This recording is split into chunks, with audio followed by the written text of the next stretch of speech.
आप देख रहे हैं इंडिया टाउन न्यूज, भारत की बात, एक साल बेमिसाल। नमस्कार, इंडिया टाउन न्यूज की बुलेटिन खबर बस्तर में आप सभी का स्वागत है। मैं हूं आपके साथ सिमरन कौर। चलिए खबरों की शुरुआत करने से पहले नजर डालते हैं आज की हेडलाइंस पर। पुलिस नक्सली मुठभेड़ पर हुई प्रेस वार्ता, 3 हथियारबंद सीनियर कैडर माओवादी हुए ढेर, भारी मात्रा में विस्फोटक सामग्री बरामद।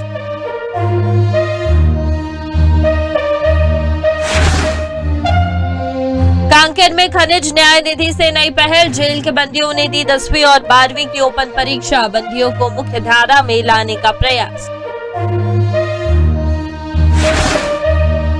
सुकमा में 3 नक्सलियों ने पुलिस के सामने किया आत्मसमर्पण, मुख्य धारा में लौटने का लिया निर्णय, विभिन्न नक्सली गतिविधियों में थे शामिल।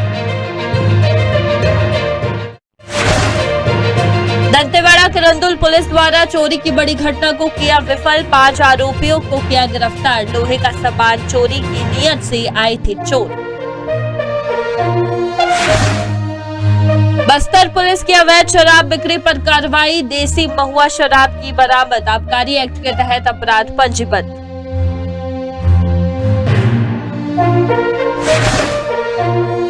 L&T कंपनी से चोरी करने वाले आरोपी पर कार्रवाई, किरंदुल पुलिस द्वारा की गई कार्रवाई, 1 नग यूपीएस बैटरी को किया चोरी। कोंडागांव में 2 बाइक की भिड़ंत, हादसे में 1 की मौत, 2 हुए घायल, घायलों का उपचार जारी।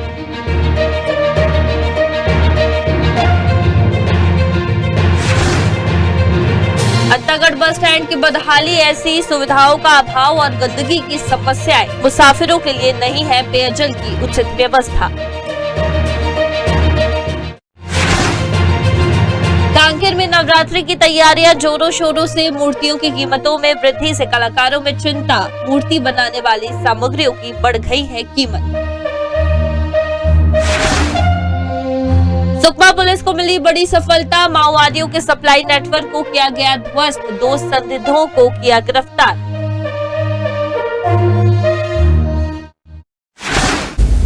अब खबरें विस्तार से। छत्तीसगढ़ में नक्सलवाद के खात्मे को लेकर गृह मंत्री अमित शाह के द्वारा दिए 2026 तक के डेडलाइन को ध्यान में रखकर नारायणपुर पुलिस लगातार नक्सलियों के लिए माड़ बचाओ अभियान संचालित किए हुए है। अभियान में नारायणपुर पुलिस को लगातार कई बड़ी सफलताएं भी मिल रही है। ताजा मामला भूजमाड़ के पराधी के जंगलों का है, जहां पुलिस और नक्सली मुठभेड़ में नक्सल संगठन के 3 वर्दीधारी हथियारबंद माओवादियों को ढेर करने में पुलिस के जवानों को बड़ी सफलता हाथ लगी है। साथ ही बड़ी मात्रा में हथियार और विस्फोटक सामग्री बरामद की गई है, जिसकी जानकारी पुलिस ने प्रेस कॉन्फ्रेंस आयोजित करके दी है।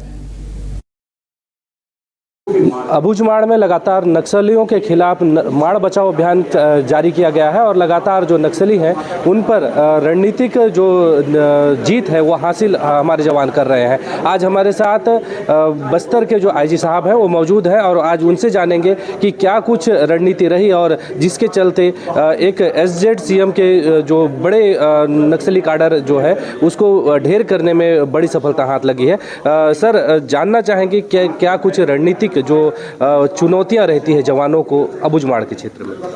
जैसा अबूझमाड़ जैसे इलाके में जो भौगोलिक परिस्थिति भी काफ़ी कठिन है और अभी बरसात भी हो रहा, नदी नाला में भी लगातार पानी है, इसके बावजूद सुरक्षा बल द्वारा एक बेहतर रणनीति और तालमेल के साथ यह अभियान का अंजाम दिया, जिसके सकारात्मक रिजल्ट भी हमको ग्राउंड में देखने मिला है। एक DKZC member Rupesh, DVCM Jagdish और PPCM सरिता, इस प्रकार का 3 माओवादी कैडर का डेड बॉडी रिकवर थे और काफ़ी बड़ी संख्या में आर्म्स अम्युनिशन भी रिकवर किए गए थे। और वर्ष 2024 में देखा जाए तो कुल 157 माओवादी का डेड बॉडी अलग अलग मुठभेड़ के पश्चात बस्तर संभाग के अंतर्गत रिकवर किए गए थे और काफ़ी बड़ी संख्या में ग्रेडेड वेपन्स भी रिकवर किए गए थे। इसी हिसाब से हम काफ़ी एक निर्णायक स्थिति में पहुंच गए हैं। रुपेश की बात करें, उसका एरिया कितना बड़ा था सर, और अभी जो हमारे पास में जो हथियार बरामद किए गए हैं, क्या इससे लगता है कि जो कंपनी नंबर 10 है वो पूरी तरीके से धराशायी हो गई है? छत्तीसगढ़ और महाराष्ट्र के सीमावर्ती अबूझमाड़ क्षेत्र में रूपेश जो कंपनी नंबर 10 के इंचार्ज है वो काफ़ी सालों से सक्रिय थे। उसके पूर्व में कंपनी नंबर 4 में मदनवाड़ा घटना में भी शामिल रहा। इस प्रकार DVCM जगदीश और PPCM जो सरिता और अन्य जितना माओवादी कैडर जिसका पूर्व में डेड बॉडी रिकवर की गए थे, इस टाइप के सभी माओवादी का इस इलाके में आतंक रहा और इस क्षेत्र में उनका काफ़ी विभिन्न अलग अलग घटना में भी उनका भूमिका रहा। इस हिसाब से देखा जाए तो मतलब सुरक्षा बल का काफ़ी निर्णायक बढ़त प्राप्त हुआ। यदि मैं खास तौर पर विगत 7-8 महीने की बात करूँगा, इस अवधि में 3 जो DKSRC कैडर जो रणधीर, जोगन्ना, रूपेश, DVCM जैसा भी शंकर राव से लेकर विनय से लेकर अभी जगदीश का डेड बॉडी मिला, ACM लक्ष्मी और संगीता, इस प्रकार का जो 12 राज्य के रहने वाला माओवादी कैडर जो DKSRC इलाका में दंडकारण्य बस्तर इलाका में सक्रिय थे, उन सब का डेड बॉडी रिकवर किए थे। उस हिसाब से सुरक्षा बल के ये काफ़ी एक बड़ी उपलब्धि है। लेकिन हमारा काम अभी पूरा नहीं हुआ। आने वाले समय और सावधानीपूर्वक हम एक कदम आगे बढ़ते हुए माओवादी के खिलाफ और उससे कार्रवाई करेंगे। सर, जगदीश के बारे में यदि हम बात करें तो अभी हाल ही में कुछ ग्रामीण जो उस क्षेत्र से नारायणपुर की तरफ भग के आ गए थे, नक्सलियों के डर से भग के आ गए थे, उनका बताना था जगदीश उन तक पहुंचता है और लगातार जो लोगों को धमकाता है, उनके बड़े घर के बड़े बुजुर्गों को मारा गया, जो घर में मेन कमाऊ सदस्य उनको मारा गया, जिसके चलते वो परिवार छोड़ दिए। अब उसके चले जाने से, जो उसके न्यूट्रलाइज हो जाने से आज जो अबुझमाड़ का जो वो क्षेत्र है वो किस प्रकार से भय मुक्त हो पाएगा, आगे क्या कुछ उसमें बदलाव देखने को मिलेगा? यदि DKSRC रूपेश हो, जगदीश हो, यानी जो भी कैडर है, वो जैसा आतंक के बल पर क्षेत्र को, जनता को इतना साल से भयभीत करके रखा है, जो बंदूकों पर जनता को दिग्भ्रमित करने के साथ साथ अनेक प्रकार का प्रावधानों को दिया है, इन सब माओवादी यदि गिरफ्तार हो जाते या मुठभेड़ के पश्चात डेड बॉडी रिकवर हो जाते या सरेंडर हो जाते, इलाका से जो आतंकी जो माहौल ख़त्म हो जाते और क्षेत्र की जनता को एक शांतिपूर्ण जीवन जीने के लिए उनके एक अवसर मिल जाते। इसलिए हर मुठभेड़ के पश्चात जो भी गिरफ्तार होते या रिकवरी होते डेड बॉडी या आर्म्स एम्युनिशन जब्त होते, उससे क्षेत्र की जनता का एक आतंक के माहौल से उनका छुटकारा मिल जाते। उसी हिसाब से हम पुनः अपील करना चाहते, अभी भी माओवादी कैडर के पास एक ही विकल्प बचा है, जो यदि जीवित रहना हो आत्मसमर्पण करे और खुद जीवित रहने के साथ साथ इलाका में शांति व्यवस्था स्थापित करने के साथ साथ विकास कार्य को भी आगे बढ़ाने के लिए उनका एक भूमिका हो सकता है। यदि नहीं तो फिर जिस सुरक्षा बल अभी डेडिकेशन के साथ और आने वाले समय में मजबूती के साथ उनके खिलाफ कार्रवाई करेगा।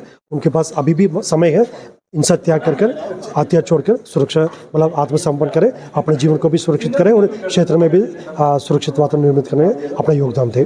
ये हमारे साथ IG सर मौजूद थे और लगातार वो इस पूरे क्षेत्र में जो अभी ऑपरेशन चलाया गया, जिसमें 3 माओवादी ढेर किए गए, उस पर जानकारी साझा कर रहे थे। और लगातार जो मैं आपको वेपन्स दिखाऊंगा, आप मेरे साथ चलिए, आपको वेपन्स दिखाएंगे हम कि ये जो वेपन्स है ये बड़े मात्रा में बरामद किए गए हैं। सिंगल शॉट राइफल लिखा हुआ है, 2 राइफल यहाँ पर आप साफ देख सकते हैं, ये 2 राइफल जिसका इस्तेमाल माओवादी कहीं ना कहीं पुलिस पार्टी को हमला करने के लिए, साथ ही साथ भय बनाने के लिए माहौल में किया करते थे। कार्बाइन है, 2 कार्बाइन यहाँ पर देखा जा सकता है, ये इसी मुठभेड़ से बरामद किया गया है।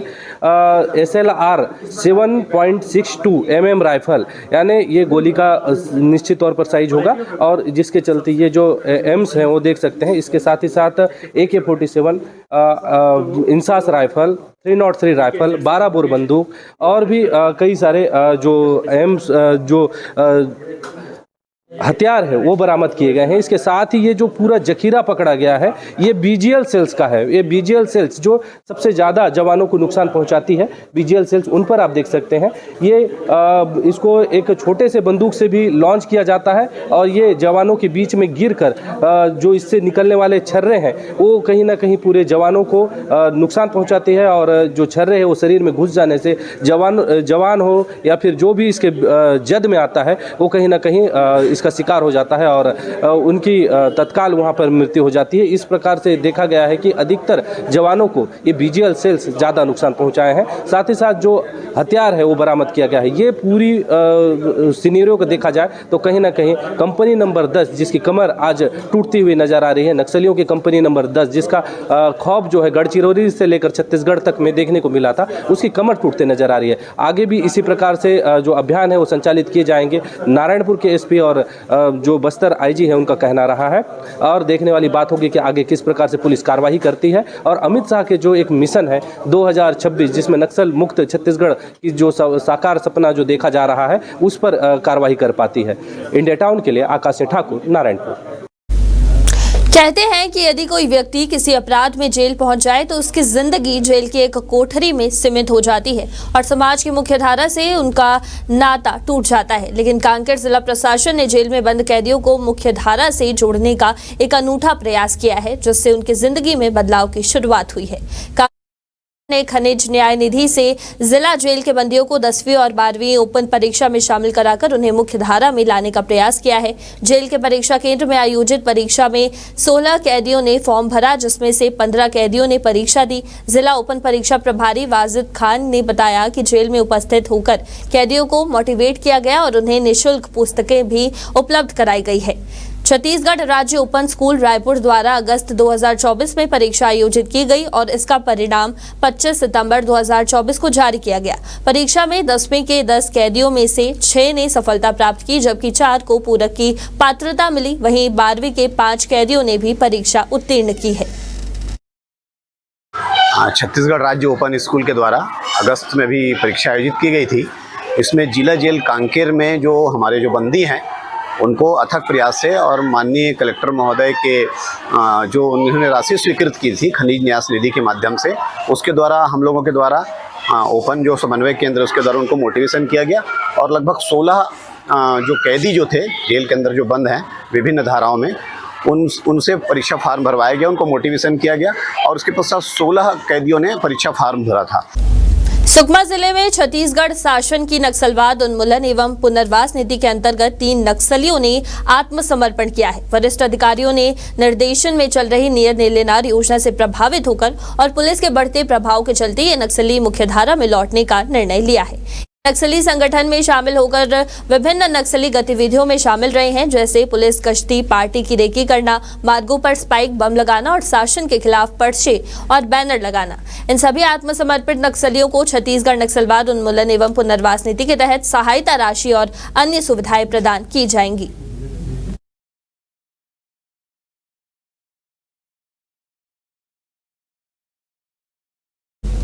किरंदुल थाना क्षेत्र में चोरी की घटनाओं पर अंकुश लगाने के लिए पुलिस ने एक बड़ी कार्रवाई की है। पुलिस अधीक्षक दंतेवाड़ा गौरव राय के नेतृत्व में टीम पहुंची तो 5 व्यक्ति संदिग्ध अवस्था में आरडी कंपनी के स्टोर के पास खड़े मिले। पुलिस को देखकर वे भागने लगे, लेकिन पेट्रोलिंग पार्टी ने उन्हें घेर कर पकड़ लिया।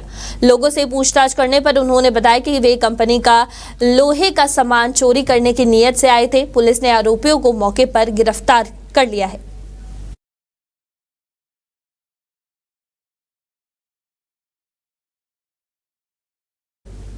पुलिस अधीक्षक शलभ कुमार सिन्हा के निर्देशन में बस्तर पुलिस लगातार आपराधिक तत्वों के खिलाफ कार्रवाई कर रही है। इसी क्रम में बस्तर पुलिस ने अवैध शराब बिक्री के मामले में सफलता पाई है। सूचना मिली है कि हलबा कचोरा में अवैध रूप से देशी महुआ शराब की बिक्री की जा रही थी। इस सूचना पर थाना प्रभारी कोतवाली शिवानंद सिंह के नेतृत्व में एक टीम गठित की गई और कार्रवाई के लिए रवाना किया गया। टीम ने एक संदिग्ध व्यक्ति की पहचान की और उसे घेराबंदी करके उसे पकड़ा। आरोपी के कब्जे से एक सफेद प्लास्टिक जार में देशी महुआ शराब बरामद की गई, जिसे जब्त कर लिया गया है। आरोपी के खिलाफ थाना कोतवाली जगदलपुर में आबकारी एक्ट के तहत अपराध पंजीबद्ध किया गया है।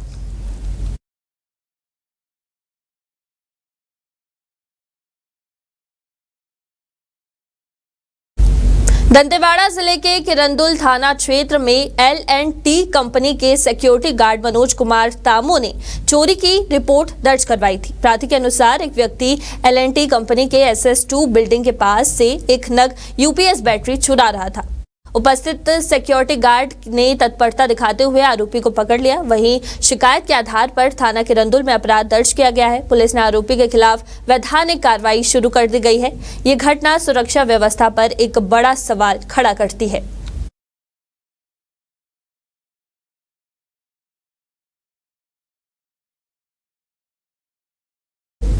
कोंडागांव के फरसगांव थाना क्षेत्र में डोंडरा गांव के पास 2 बाइक की आपस में जोरदार भिड़ंत हो गई है। इस दुर्घटना में एक बाइक सवार की मौत हो गई है, जबकि 2 अन्य गंभीर रूप से घायल बताए जा रहे हैं। सूचना मिलते ही 108 एम्बुलेंस ने घायलों और मृतकों को फरसगांव अस्पताल पहुंचाया, जहां अस्पताल में घायल व्यक्तियों का उपचार जारी है। स्थानीय प्रशासन और पुलिस घटना की जांच कर रहे हैं। वहीं दुर्घटना की जानकारी मिलते ही इलाके में मातम फैल चुका है। यह घटना वाहन चालकों के लिए एक चेतावनी है कि सड़क सुरक्षा नियमों का पालन करना कितना महत्वपूर्ण होता है।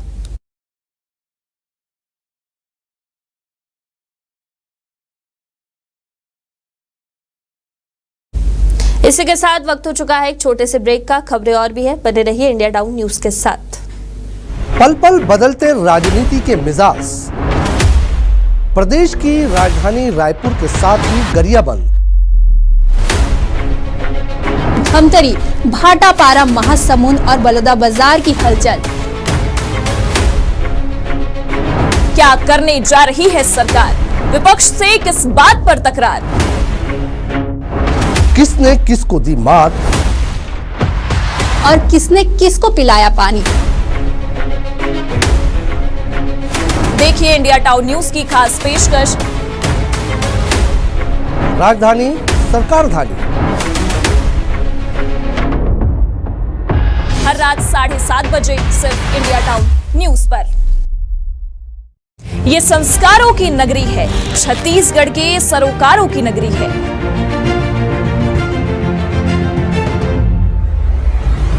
ये नगरी है रियासत की, ये नगरी है सियासत की।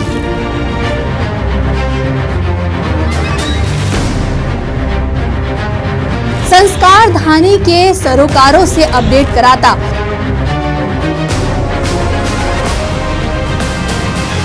इंडिया टाउन न्यूज का खास बुलेटिन।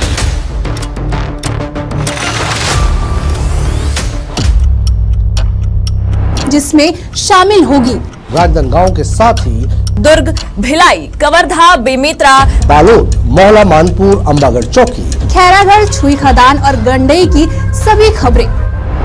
देखिए हर रात 8 बजे हमर मयारू संस्कारधारी सिर्फ इंडिया टाउन न्यूज पर। अब खबर आपकी उंगलियों पर, खबरों से परे, हर खबर पर हमारा नजरिया।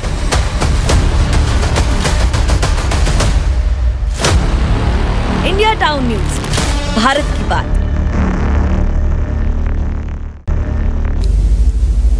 ब्रेक के बाद आप सभी का स्वागत है। बढ़ते हैं अगली खबर की ओर। स्वच्छता पर जब भी किसी जनप्रतिनिधि से सवाल किया जाए तो उसके लच्छेदार विचार सुनने को मिलते हैं, लेकिन जब बात सार्वजनिक स्थानों की गंदगी और अव्यवस्था की आती है तो एक दूसरे की ओर देखने लगते हैं। ऐसे ही एक तस्वीर अंतागढ़ नगर पंचायत के बस स्टैंड से सामने आई है, जहां ना तो मुसाफिरों के लिए पेयजल की उचित व्यवस्था है और न ही शौचालय की। बस स्टैंड में बने सुलभ शौचालय की स्थिति इतनी खराब है कि चारों तरफ गंदगी और बदबू से मुसाफिरों का गुजरना मुश्किल हो चुका है। स्वच्छता और सुविधाओं के नाम पर केवल बड़े बड़े वादे किए जा रहे हैं, जबकि टैक्स देने में देर करने पर नियमों का पुलिंदा थमाया जाता है। स्थानीय लोगों का कहना है कि सुलभ शौचालय में साफ सफाई के अभाव में यात्रियों को परेशानियों का सामना करना पड़ता है, खासकर महिला यात्रियों को। यहाँ के महिला शौचालय का इस्तेमाल पुरुष करते हैं और पुरुष का शौचालय जो है वो बंद है।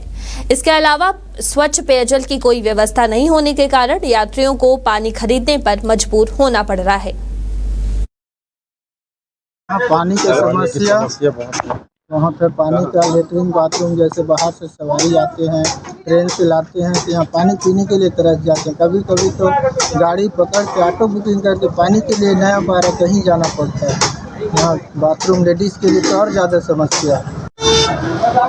यहाँ पानी पीने के लिए कोई व्यवस्था नहीं है, शौच के लिए व्यवस्था नहीं है, शौचालय नहीं है। ये सब परेशानी होता है यहाँ बस स्टैंड में। गणेश चतुर्थी और पितर पक्ष के बाद शारदीय नवरात्रि का तैयारियां जो है वो शुरू हो चुकी है। नगर के पंडालों में स्थापित होने वाली मां दुर्गा की प्रतिमाएं अब मूर्ति रूप ले रही हैं। नवरात्र पर्व में मां दुर्गा की मूर्तियां बनाने वाले कारीगर दिन रात काम में जुटे हुए हैं। साल की चुनौतियों के बीच कलाकारों की मेहनत और कला के प्रति उनका समर्पण निरंतर बना हुआ है। हालांकि मूर्तियों की बढ़ती कीमतें उनके लिए चिंता का विषय बनी हुई है। उम्मीद की जा रही है कि नवरात्र के मौके पर सभी तैयारियां सफल होंगी और कलाकारों को अच्छी आमदनी हो सकेगी। कलाकारों का कहना है कि हमारा काम जोर पर है, जल्द ही रंग रोगन का काम भी शुरू हो जाएगा, लेकिन इस बार सामग्रियों की कीमतें काफी बढ़ गई है। इससे हमारी चिंताएं भी बढ़ चुकी है। अगर सभी मूर्तियां नहीं बिक पाई तो हमें नुकसान का सामना करना पड़ सकता है। मजदूरों को भी कम रोजी मिलने की चिंता है। माता आ रहा है, 15 दिन का टाइम मिला इस साल, इसी वजह से हमारा काम लेट हो गया है। अभी धीरे धीरे करके पूरा करेंगे। में बहुत सारा बढ़ोतरी होता है पहले की अपेक्षा, बांस बल्ली, किला और मिट्टी वगैरह का, और लेबर चार्ज भी बढ़ गया है। अब पहले से डबल रेट हो गया। शुरू में हम लोग परंपरा तो नहीं, अब ऐसी हमारे अब हिंदू धर्म का है तो बाकी लोग परंपरा मानते होंगे। हम लोग ऐसी कलाकार धीरे धीरे आगे बढ़ के सीखे हैं और मूर्ति बनाना चालू किया। सबसे बड़ा वाला ये वाली मूर्ति है 60,000 की मूर्ति है। अभी तो भाई खुशी का ये माहौल है, जैसे पहले काम करता था ना, रोजी की सवाई नहीं, वो समय 1-2 दिन बाकी रहता है तो हम रात भी काम करते हैं। सुकमा जिले में नक्सल उन्मूलन अभियान के तहत वरिष्ठ अधिकारियों के निर्देशन में पुलिस को एक बड़ी सफलता हासिल हुई है। माओवादियों के सप्लाई नेटवर्क को ध्वस्त करते हुए पुलिस ने 2 संदिग्धों को गिरफ्तार किया है। जानकारी के अनुसार पुलिस ने ह्यूमन इंटेलिजेंस और टेक्निकल इंटेलिजेंस के माध्यम से नक्सलियों के शहरी सप्लाई नेटवर्क की जानकारी एकत्र की। सूचना के आधार पर सुकमा थाना में एक टीम देवी चौक पटनम पारा की ओर रवाना हुई। यहां एक मकान को घेरकर कार्रवाई की गई। पूछताछ के दौरान 2 संदिग्धों के कब्जे से भारी मात्रा में विस्फोटक सामग्री बरामद की गई। वहीं दोनों ने बताया कि वे 2020 के PLGA बटालियन के लिए खाद्य सामग्री और विस्फोटक सामग्री सप्लाई कर रहे थे। पुलिस ने स्थानीय नागरिकों से अपील की है कि वे इस तरह की गतिविधियों की सूचना देने में सहयोग करें।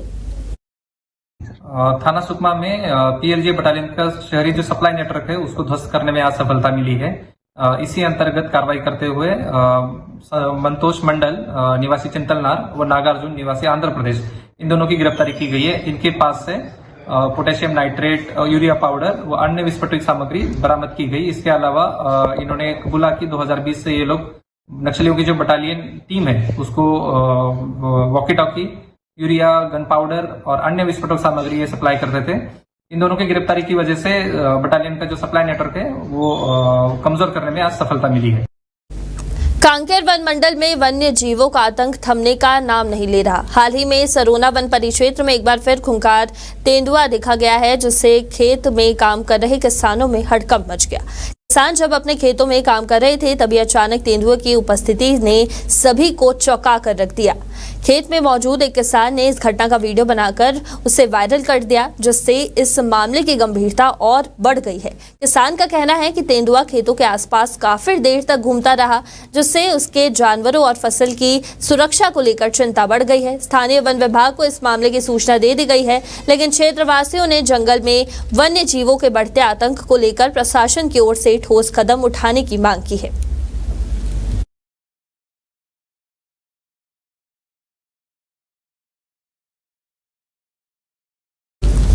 इसी के साथ हमारे इस खास बुलेटिन खबर बस्तर में फिलहाल इतना ही। बने रहिए इंडिया टाउन न्यूज के साथ और मुझे दीजिए इजाजत। नमस्कार। आप देख रहे हैं इंडिया टाउन न्यूज, भारत की बात, 1 साल बेमिसाल।